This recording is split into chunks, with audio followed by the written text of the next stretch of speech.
ஹாங்காங்கை சக்தி வாய்ந்த சூறாவளி நெருங்கி வருகிறது.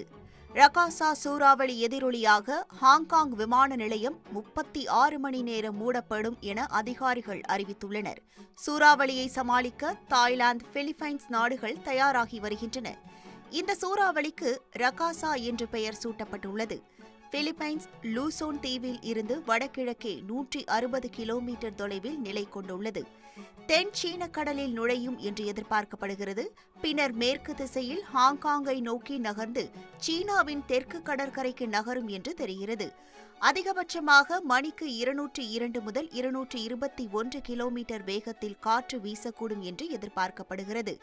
மேலும் மணிக்கு 20 கிலோமீட்டர் வேகத்தில் மேற்கு வடமேற்காக நகர்ந்து கொண்டிருப்பதாக வானிலை மையம் அறிவித்துள்ளது.